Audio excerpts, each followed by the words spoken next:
Hello guys, দেখো আমার war Matalhat বাজার থেকে এনেছি মাছের ডিম আর এই যে মাছ। এই মাছের ডিম ভাজা হয়ে গেছে, আমি খাওয়ার শেষ করলেও নি এই মাছ ভাজতে খাবে। এই যে দেখো খাচ্ছে।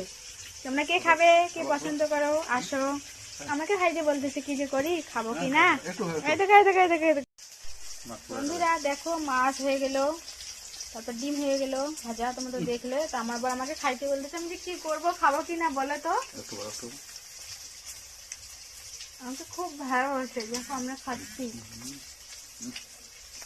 একদম টেস্টি এরকম।